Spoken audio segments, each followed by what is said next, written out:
Carita ieu lumangsung di tanah Jawa. Dina hiji karajaan anu makmur tur makmur. Didinya aya randa nu hirup nyarangan. Sayuran ieu komplit, sop mah pasti ngena pisan. Kaciri aya nu ngetok panto. Enya, saha? Hampunten Bu, abdi bade nyuhunkeun tuangan. Saha maneh? Sareng saha anjeun? Abdi nyalirna Bu, beteng abdi 8 pisan. Teu acan tuang. Cintacan Bu, Duh, karunya pisan. Asup atuh, kabeneran kuring keur masak. atur nuhun pisan Bu. Hihihi.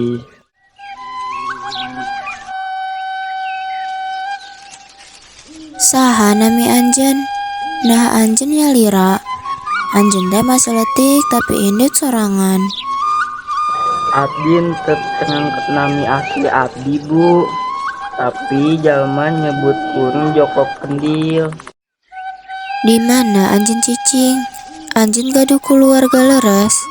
Hah, aing geus gembara teu boga imah Bu. Abdi tiasa nambihan deui. Teras kumaha tuangna? Anjeun teh acan tiasa dianggo. Nyuhunkeun tuangan, karunya batur. Duh hapunten, urang alit keneh tapi tos hirup susah sapertos kieu. Lajeng, cicing di dieu sareng abdi. Kuring bakal nganggep anjeun salaku anak kuring sorangan. Nah leres, atur nuhun Ibu. Kuring pasti bakal salawasna mantuan indung gawe. Joko Kendil nyaeta budak anu rajin, neureunang janji baris nulung borondo. Anjeunna diajar ngebon gancang pisan.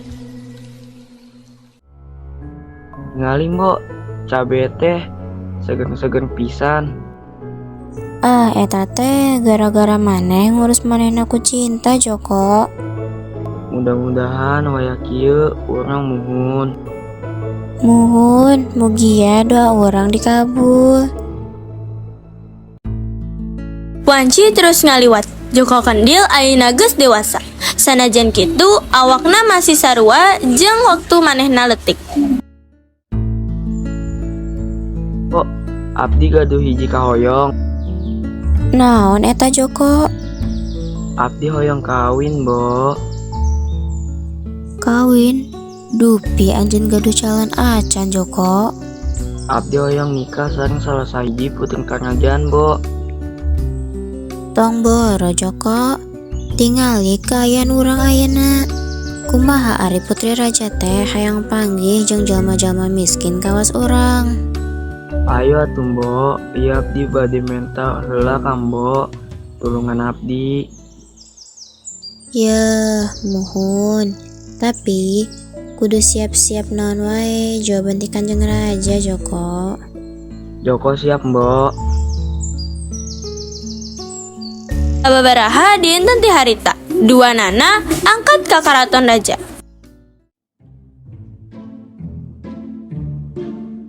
Aya naon borondo Joko Kendil? Naha anjeun parayogi bantosan abdi? Sakedahna sim kuring nyuhunkeun dihapunten Baginda Raja. Upami sim kuring ngaraos sombong, abdi hoyong ngadugikeun putra abdi. Joko Kendil hoyong ngalamar salah sahiji putri Baginda Raja. Sanaos abdi raja? Abdi teh gaduh hak campur dina urusan perkawinan tilu putri abdi. Pikeun eta, hayu putri abdi mutuskeun sorangan. Raja kagungan tilu putri, nyaeta Putri Kantil, Putri Mawar, jeung Putri Melati. Jarak umur marenehna teu jauh.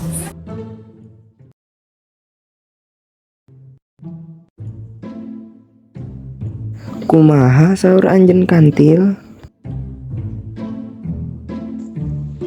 Mana tuh abdi hoyong saring jalmi biasa gitu. Leuwih ti eta anjeunna pisang goreng jeung kasampak aneh. Bapak teu kedah naroskeun ka abdi. Abdi henteu hayong pisan. Nah, duana langsung nolak. Emang usabab abdi hoyong nikah sareng pangeran anu beungar. Abdi hayang nikah sareng satria anu gagah sareng ganteng. Tangtos sana jalma sapertos anjeunna. Dua putri abdi tos nampi, ngan putri abdi panungtungan tetep. Kumaha upami anjeun melati? Ieu patorosan ngadadak pisan Bapak. Tapi anjeunna katingalina sae, kuring hoyong sareng anjeunna. Maneh ngabodor melati. Naha maneh hoyong sareng lalaki pondok eta? Lengas putri teh daek. Nya, Hah, ruas. Muhun, hayu orang kawinan gerak. Pesta kawinan dilaksanakan kalaya meriah. Pengantin pomget katinggal bunga pisan. Tapi eta henteu kasus sareng dua lencekna. Naha melati hayang panggih jeung eta jelema. Heueuh, so aneh wae nya. Loba jalma ngahina perkawinan marehnehna. Laun-laun ieu ngaganggu Joko Kendil.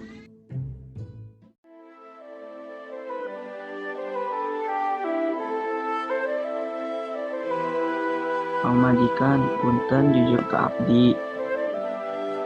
Naha anjeun hoyong nampi usulan kuring dina waktu eta. ngaran anjeun teu nyaho. Sanajan kitu, kuring mindeng cicingan ningali sabudaran kerajaan ningali jalma.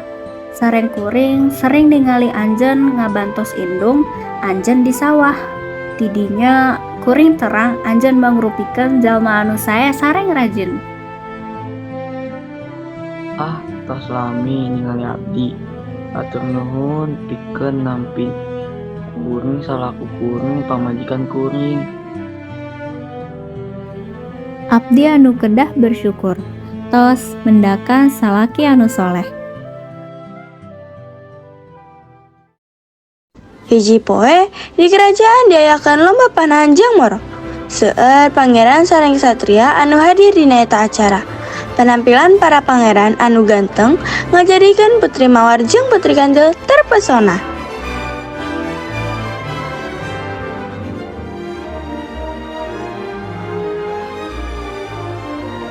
Wah, Mawar, lihat. Mau hilap si eta teh. Asepnya. Nu digigirna oge gagah. Upami salaki abdi teu geuring, tangtos bakal milu pasang giri ieu. Di tengah-tengah acara muncul hiji pangeran anu kasep pisan. Abdi pangeran panggeungna dina panahan. Abdi pangeran anu pangkuatna, abdi yakin abdi leres dina sasaran. Aing mah serba bisa. Ngan panahan mah sederhana tuh. Wah, tingali eta pangeran ganteng pisan. Nya, gagah pisan ya. Pangeran eta pohara gagar tur gagah. Siga salaki nu mun nyumput aya acara penting siga kieu. Hahaha.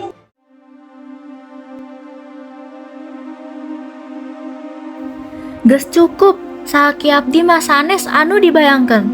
Sanaos anjeunna henteu tampan sapertos sadayana pangeran ieu. Anjeunna gaduh hate anu sae. Naha sok itu terus ngahina salaki. Naha urang sok dihina. Sadayana henteu terang kumaha saena Joko Kendil. Hate aing mah ambek. Putri Melati mempeskeun kendi di kamarna. Tenang naon. Saha maneh? Ari maneh jadi kontestan. Piraku maneh asup ka dieu. Salaki kuring aya di dinya. Kaluar ti dieu gancang atawa Anjeun teu mikawano sora abdi putri. hah? Maneh Joko Kendil. Caroge abdi. Hatur nuhun tos mikawano abdi istri. Tapi kumaha mun kitu mah? Katingalina beda. Sabenarna kuring dilaknat, kutukan kuring bakal leungit lamun aya anu narima kuring salaku budak jeung nikah ka putri karajaan sarta megatkeun kendil anu kuring bawa tanpa parentah kuring.